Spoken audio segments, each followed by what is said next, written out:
Hey ladies and gentlemen, welcome back channel. This one here is a 2016 Dodge Grand Caravan. Long story short, water pump thermostat. Thermostat is a altogether part. Best got from Chrysler, but this one here failed from Chrysler. So I'm like, what the heck's going to matter? Put a Murray in it. So I'm going to use a Murray. Well, we're going to use a Murray water pump. That Dewey right here. Said it 100 times. Say it again.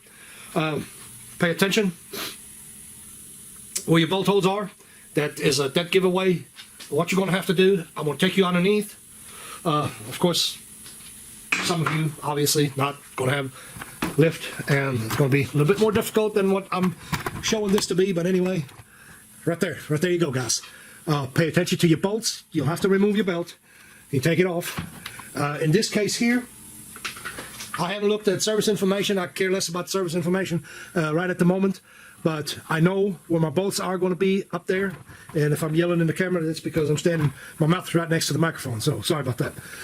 Anyway, I care less about any of that. But one thing I did notice, get you back over here on that table, maybe something. Okay, over here, right there, motor mount. Those are motor mount bolts. So that tells me right from the start. I'm going to flip you back around. Sorry about the shaking. That tells me right from the start that I'm going to start this job on the bottom. Drain the coolant, of course. I mean, that kind of goes without saying. Take your hoses off. Very easy normally on these here. Note your bolts, short bolt on the bottom. A longer one up here. Well, like I said, we note about bolts coming out of it as they come out of it. So we'll put them back in the right place. We'll go around. Well, that's not good. That bolt is, what in the thunder? What in the thunder, guys? Well,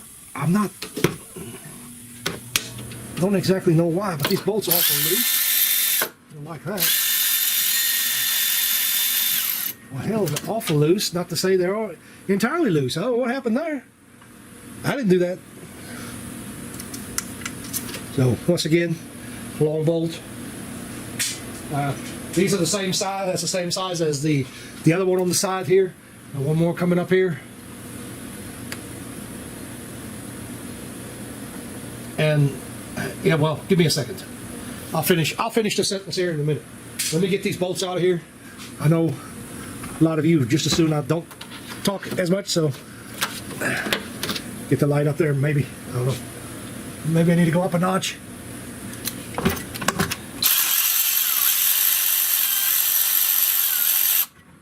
Short bolt on the side here, definitely a short bolt. Another short bolt, I'm assuming. And the range here, as far as what year models, it should be, good Lord, muddy outside. Sorry about that. Now I got this crap all over me. Damn that. Oh, I'm gonna pause the camera. That definitely makes me mad. Now I got mud all over me on my back. But anyway, get over it, done. The idler pulley, probably coming off of there. The short side, I must have a different setup. And that is a 13 by the looks of it, not a 10.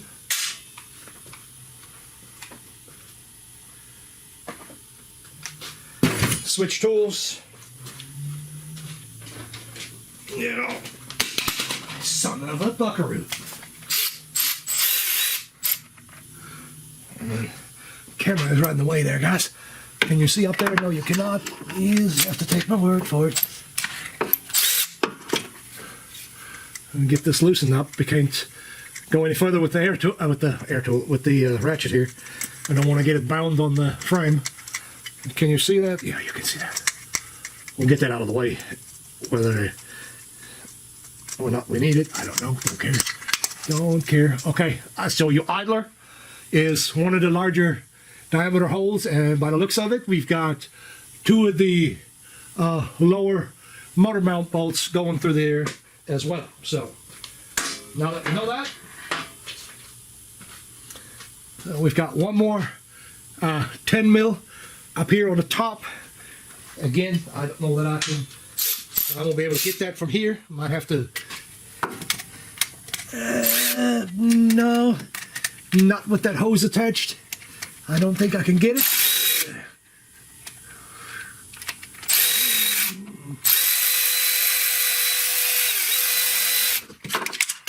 You son of a... Okay, long bolt. Yeah, time to quit here directly because I'm getting aggravated. I'm getting flustered. One more bolt over here I gotta get. I'm gonna feel my way around. And there's also one on top that we didn't see. We can't see from down here. It is late and I am tired. Tired of messing with it. Alright, got us a long bolt presumably. Wow. That bolt got a hard time coming out. So not a long bolt. These seem to be all the same length as far as what's long is all the same length, seems like. So, like I said, there should be one more up here. Kind of feel it. Sorry, arm is in the way. That is a actual short bolt. So I think that's all the bolts, guys. That's all the bolts. I'm fairly certain. Let's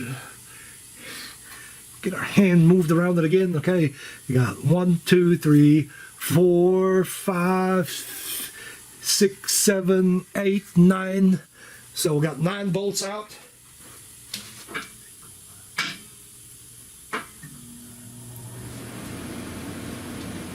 Nine bolts out. I'm missing one, unless I didn't count one of them. 1, 2, 3. Okay. There's 10 bolts out. Okay, we're good. So all that remains now is 2 bolts. I'm dripping here. I don't want to get that on the camera, but they're up here. Oh, I don't mean to yell at you there, but they're up here. And here's the whole idea behind me starting this on the bottom. Let me lower the vehicle down. Pause the camera up. A couple of minutes for me. A second for you. Okay. Show you this. We're going to take the entire motor mount here. We're going to take the bracket off the top and then get the side bolts there.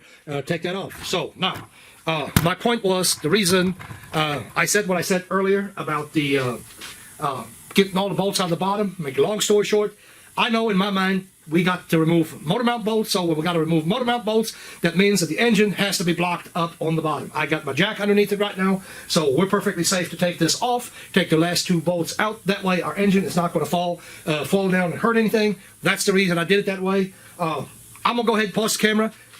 Bolts are right there in the open. Look like 13, 15 for sure, maybe some 17. You'll figure that part out. Whoa! 13mm knots, 2 of them, and that was 16, by the way. So just lay it down as you're pulling it off. We're exposed. Whoa! Getting late. I'm getting aggravated.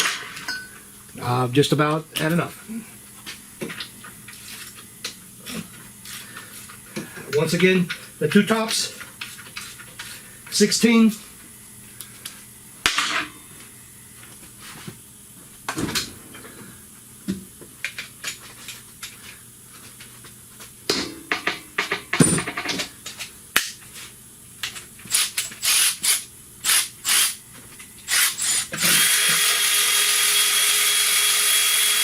Battery dead, of course.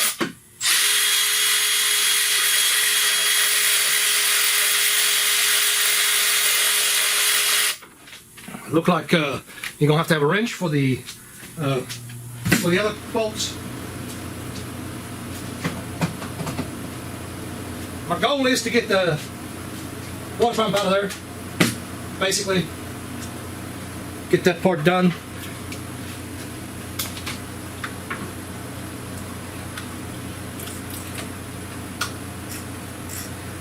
Kind of adamant about getting that done. 13 on the very last bolt.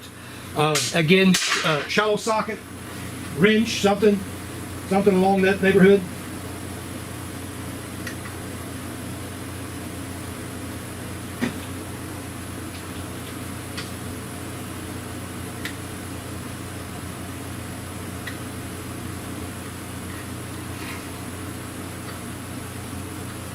want to get this off so it can dry overnight. I won't have to deal with this crap again tomorrow.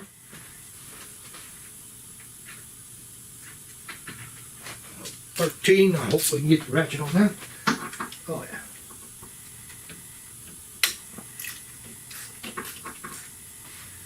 And thankfully that is it. I'll give it just a second and I'll show you what I got.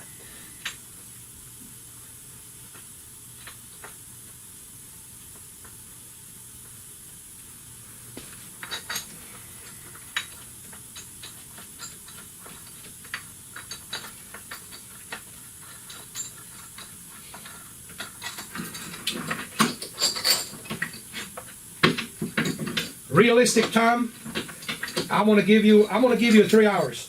Okay, three and a half hours of realistic time. But by the time you get everything back assembled and get the system bled out, this is what we're looking at. So by the time you get the system bled and all that good stuff, like I said, I'm gonna give you a realistic time of about 3.5, 4 hours.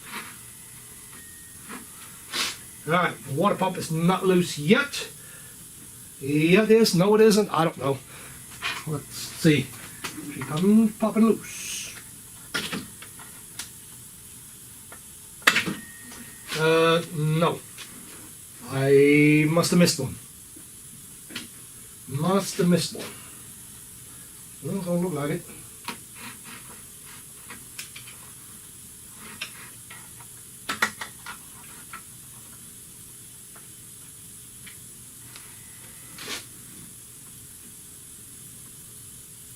What I miss? Missed one somewhere. Apparently I can't count either.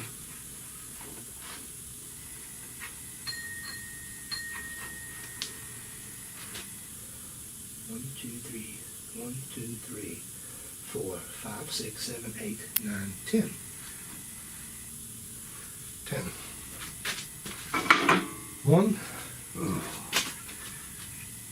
1, 2, 3.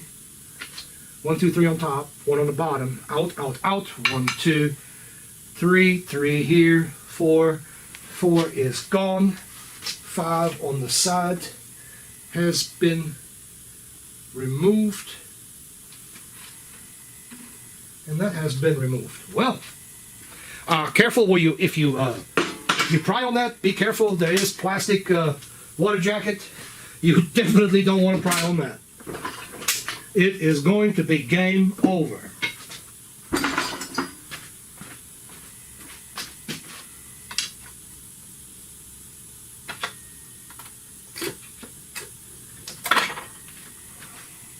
All right, just the seal stuck.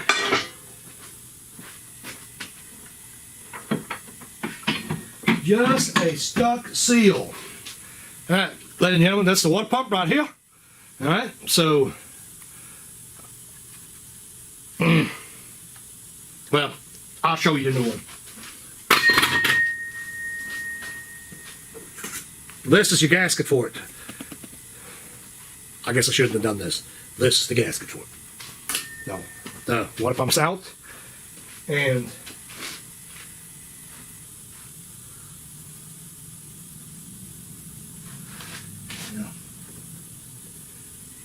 I show you this, but this one here is really clean. I mean, we wipe it off with a rag. As you can see, that surface and everything is really clean. So we'll wipe that off with a rag and she'll be good to go. But I'm not going to continue tonight. I'm going to leave that sitting. I'll pick that back up in the morning. Or not in the morning, but tomorrow.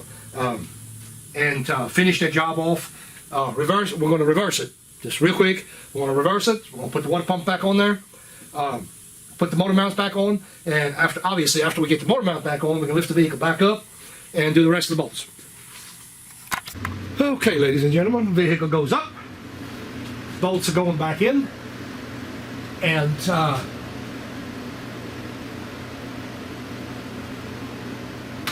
to figure out what that green is. Actually, I put the bolts in it already, so I did go ahead and put the bolts in it.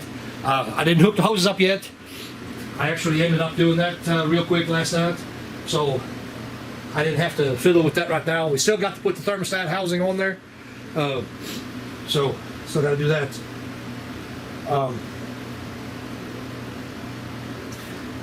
Yeah, in a nutshell, that's where I was at. So, like I said, you got your 11 bolts right there, whatever. Put them on. We'll take our hoses, of course, put them back. Well, no, we're not. The first thing we're going to do is going to route the belt. I'm going to turn the camera back off. I'm going to go ahead and route the belt back up there.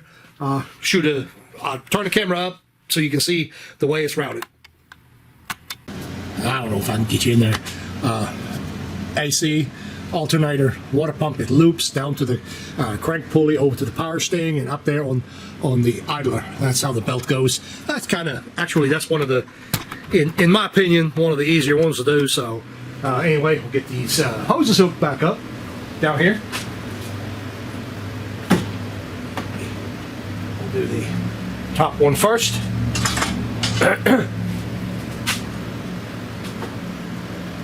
We'll do the top one first. We'll do the bottom one. Next. I didn't mean to do that. Slipped that back on. Spilt a little bit. That's okay. Happens.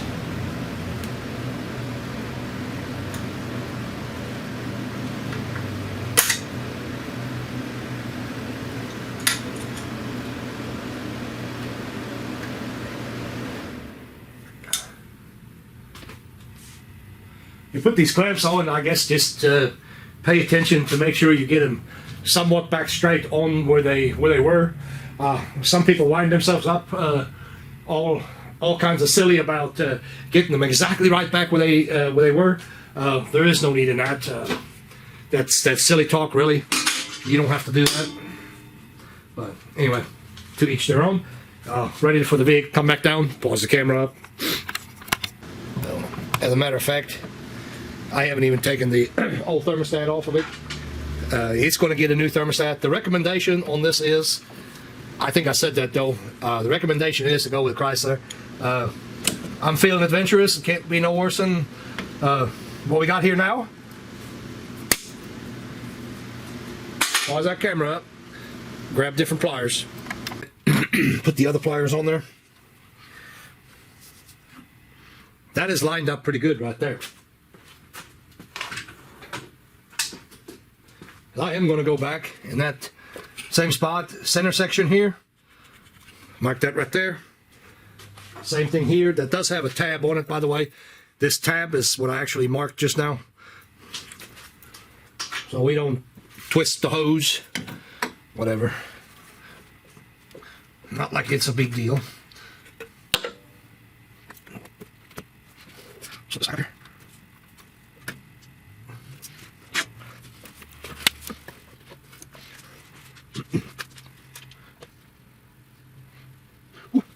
Almost. Oh, those look like me. Yeah. Now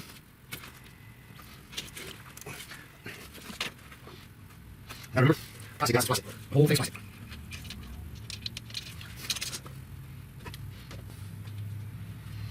Yeah, that whole entire thing can go south in a minute.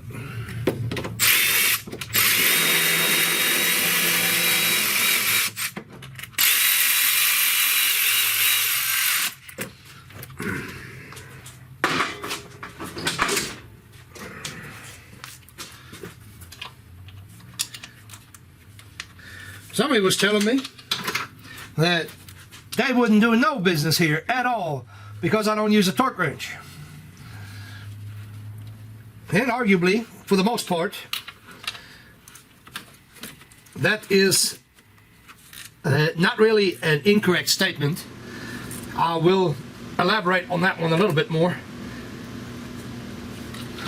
There is such a thing as experience, you know. I remember back when I first started doing this kind of work that have I broken a bolt? Yep. I guarantee I broke a bolt. And it was hammered into my head that I need to start using a torque wrench. That's fine. And like I said, for the most part, I'm not arguing about the usage of a torque wrench at all. That is a true statement. But that's a true statement for an apprentice, for somebody that doesn't know. Years of experience working with metals and all that good stuff, plastics, metals, working in the automotive field. You know, this is not the only thing that I do, so years of experience with that teaches you a lot about fasteners, materials, what they can do and what they cannot do. So that's really all I'm going to say about that. End of the day, like I said, I 100% agree. You should always use a torque wrench, and if I happen to remember, I'll put the torque specs on there. I'm suspecting somewhere in the 50 inch-pound range, 30 to 50. I know that's a little bit broad, but we'll see. Anyway, air filter, not yet. You all know, I'm not going to go into details on that. I got airlift, we're going to put the airlift on it. Chrysler, you definitely want to have airlift on it. If you're, the way the thermostat is mounted, it sits like this in the car. Right there's your bleeder, just in case somebody needs to know that. I personally not ever had one off, so I can't tell you what that's all about. We'll find out. Okay, so it's just basically a plug, but that is your bleeder. In case you need to know that. Not everybody. I realize not everybody is going to have airlift. So,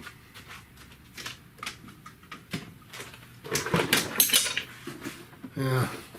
And in my opinion, you know, and for what that's worth, my opinion, I had a Snap-on version of this tool, and nope, not the same as the airlift. Take my airlift over any of the other tools.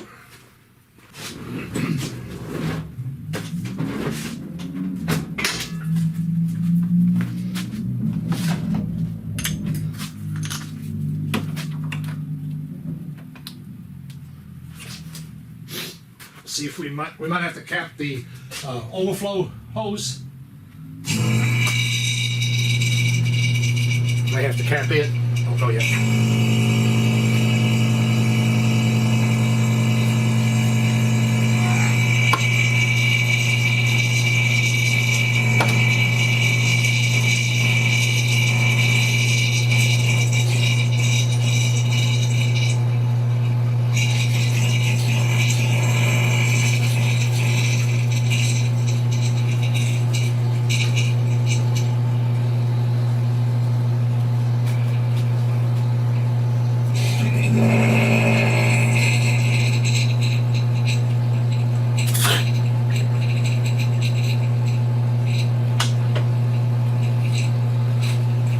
Thought so by the sound of it. I was pulling some fluid in here, so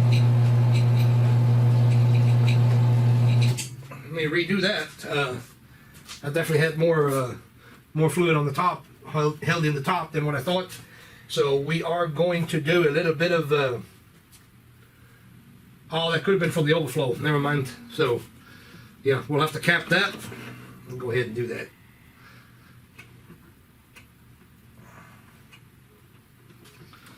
I think that was going by the overflow. But anyway, I'm going to pause the camera up because I'm going to lift the vehicle back up and make sure there's nothing in the radiator. I don't want to pull fluid through my vacuum line. Yeah, I got sidetracked again with another customer. I was pulling through the overflow hose, so sorry about that. Got sidetracked there. Some of it ran in the radiator. We had to get it out of there. So, that's just about all the way collapsed now.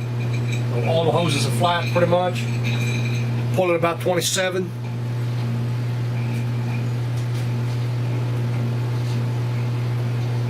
So, close the valve. I'm just going to make sure that I'm holding it.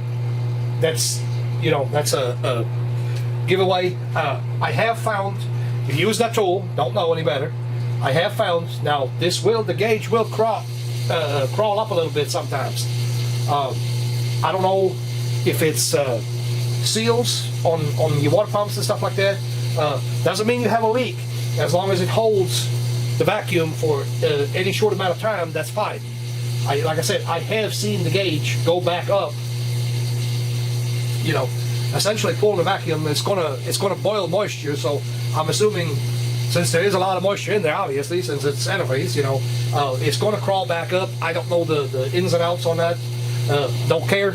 I know that when my gauge is holding for a little while and then slowly starts going up, like 1, 2, something like that, that's not ever been a problem for me.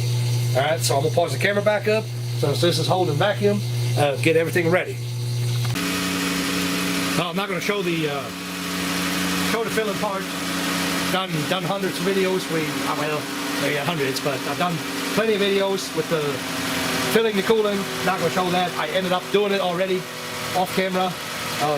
Fill the overflow, hook the hose back up. Air filter is still off on this one here. Here in the shop, that's perfectly fine. These Chryslers, not a mass airflow engine, so perfectly acceptable to run them.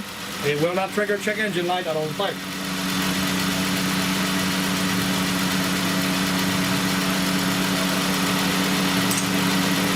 It's going to overflow a little bit. I already know that.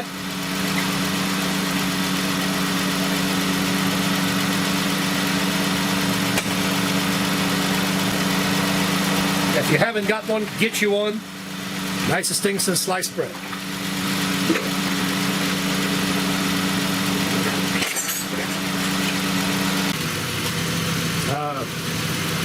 I think I got a video on this, but these vehicles here don't generally run very long to heat up. As a matter of fact, part of the thermostatic control in here is that if they end up throwing a code basically saying it's taking too long for it to warm up, that's when you replace the thermostat. I think I got a video on that. But anyway, they don't. Of course, I don't know if how hot it got or whatever. This customer here pretty good about catching stuff right away, so hopefully we didn't hurt anything. I don't see no abnormal behavior on the antifreeze. Of course, it's going to expand a little bit. That's part of the process.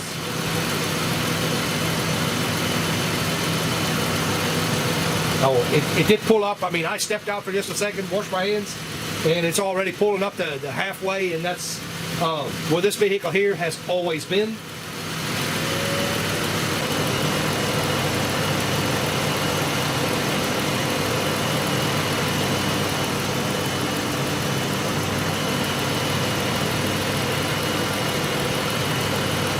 I'm leaving the camera rolling on purpose. Of course, we want to make sure that we don't have leaks and all that good stuff. I don't like the heat. I'm going to be straight up. Right now, I'm going to have to go check my settings again, but right now, at the moment, I do not like the heat. I'm going to go ahead and blow it off, turn the camera off, blow all this antifreeze off of here. After I put the cap on, this is going to be a good time for us to put the cap on, and we'll see what happens, see if that thing actually pressurizes. The concern, obviously, is a damaged head gasket, so we'll have to just drive it and see. Finish up the video. Customer came in, it's a lady. She's not going to want to be on camera, so I finished the vehicle up with her here. And of course, we went for a test drive and all that good stuff, make sure that we got no overheating problems. We did not. In fact, that did fix the problem. So, well, which we showed everything that we need to show. So you be able to use the video and do your water pump, thermostat, and all that good stuff. You know, what was remaining is just to put the 2 bolts in the thermostat housing, I think, and put the air filter back in, tighten everything back up, and that was that. So, did have a, I think I left off, I had the vehicle idling somewhat. I did still have an air pocket in it, so to get you one of them funnels that I had, them things are great. I still had an air pocket in it. It bubbled up like one time, and it did go ahead and bring the coolant level up. When that happens, turn the key off, let it sit for a minute, and then start it back up, and that was the end of it. And after that, we were good to go. No more problems, not building any kind of pressure in the system, so we're good. Thanks for watching. We'll see you on the next one. Matter of fact, that's the next one.